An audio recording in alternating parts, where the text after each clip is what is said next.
Al-Quran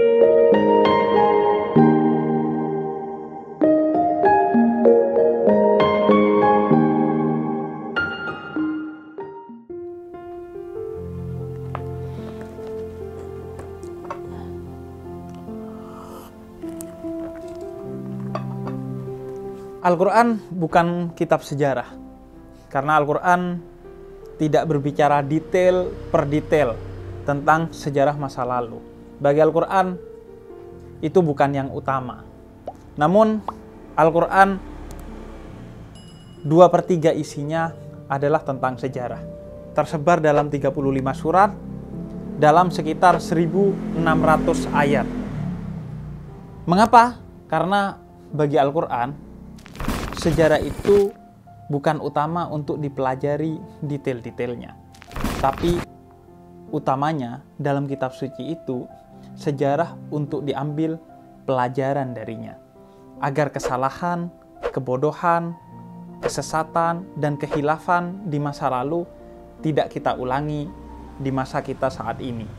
Dan agar kehidupan kita terus bertumbuh menjadi lebih baik. Ngomongin sejarah, Al-Quran banyak berbicara tentang sejarah orang masa lalu yang sejarah itu bisa berulang pada kita saat ini dan manusia-manusia di masa depan. Karena itu penting kita belajar sejarah dari Al-Quran agar kita bukan menjadi orang-orang yang rugi. Salah satunya sejarah tentang Fir'aun. Kita semua insya Allah sangat kenal Fir'aun. Meskipun kita tidak pernah hidup semasa dengannya. Apalagi nge-follow akun media sosialnya. Wait, kalau Fir'aun punya media sosial, followersnya banyak nggak ya kira-kira? Jangan-jangan banyak. Karena seringnya kita mengaku beriman, tapi jadi followersnya iblis.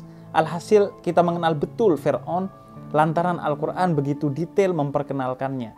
Bahkan dalam surat Yunus, ayat 92, Allah tegaskan bahwa Allah sengaja selamatkan jasad Fir'aun sekalipun untuk menjadi pelajaran bagi generasi sesudahnya. Lalu ditutup ayat itu dengan peringatan agar kita jangan pernah lengah untuk mengambil pelajaran dari Fir'aun. Tujuannya agar kita memastikan diri bahwa kita tidak mewarisi sifatnya Fir'aun yang biadab sekecil apapun. Namun Al-Quran tidak memperkenalkan Fir'aun sebagai nama orang, melainkan gelar bagi seluruh raja Mesir yang kejam di zaman Nabi Musa.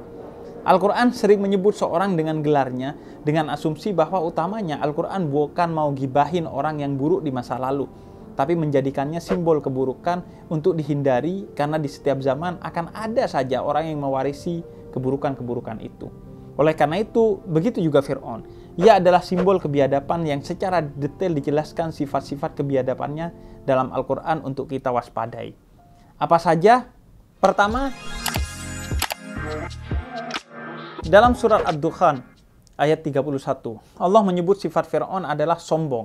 Begitu kentalnya sifat ini dalam diri Fir'aun, sehingga dalam bahasa Arab kata tafar'anah yang berarti memfir'aunkan diri atau kefir'aun-fir'aunan disinonimkan dengan kata takabbaro yang artinya menyombongkan diri. Orang sombong bukan hanya orang yang tak kenal Tuhannya, bahwa hanya Allah yang pantas dan berhak sombong karena Dia yang Maha Kuasa. Tapi dia juga tak mengenali bahwa dirinya ini sangat lemah. Betapa lemahnya kita sehingga kawan kita bikin grup WhatsApp yang nggak ada kitanya aja, kita langsung overthinking dan merasa introvert. Kedua, dalam surat Az-Zukhruf ayat 54 dan surat Al-Mu'minun ayat 47, Allah menyebut sifat Fir'aun yang lain adalah memperbudak orang. Maka kita hamba Allah ini jangan pernah mewarisi sifat Fir'aun dalam bentuk apapun, berupa senioritas yang memperbudak, bos yang menindas, kakak yang merundung adiknya, suami yang menjajah istri atau sebaliknya, dan lain sebagainya. Yang boleh diperbudak hanyalah nafsu oleh akal kita. Yang ketiga, dalam surat Al-Qasas ayat 4, Allah menyebut sifat Fir'aun yang lain adalah memecah belah, sehingga rakyatnya terus bertikai dan mudah dikuasai. Persis sebagaimana politik penjajah di Indonesia dahulu, yakni politik divide et impera atau politik pecah belah. Maka muslim yang suka memecah belah berarti sejatinya dia mewarisi akhlak Fir'aun. Adapun akhlak Nabi Muhammad adalah mempersatukan yang terbelah. Keempat, Dalam surat Ghafir ayat 29, Allah menyebut sifat Fir'aun yang lain adalah tidak mau mendengar pendapat orang lain. Dia hanya memandang bahwa dirinya yang benar. Apa yang menurutnya benar, itulah kebenaran yang sejati. Menurut selain dirinya, pasti salah. Sifat yang kadang ada dalam diri kita, seperti ketika tweet war di media sosial, dan lain sebagainya. Kelima, dalam suratul A'raf ayat 113-114, Allah menyebut sifat Fir'aun itu percaya kepada sihir. Sesuatu yang aneh. Dia mengaku sebagai Tuhan, tapi percaya kepada sihir. Maka siapapun muslim yang percaya dan berlindung pada selain Allah, apalagi sihir, sungguh dia sedang ke Fir'aun-Fir'aunan yang patut kita bertobat atasnya. Jadi, jangan jadi Fir'aun, tapi Nabi Muhammad. Beliau adalah teladan kita, yang beliau hanya percaya kepada Allah, bukan yang lainnya. Payahnya, kita ini umatnya Nabi Muhammad dan diperintahkan oleh Allah untuk mengikuti, meneladani Nabi Muhammad, tapi secara diam-diam atau terang-terangan, sadar atau tidak sadar, kita justru meneladani Fir'aun. Kita kadang sombong, kita kadang memperbudak orang lain, kita kadang ego dengan pendapat kita, merasa paling benar. Kita juga kadang suka memecah belah orang lain, khususnya di media sosial.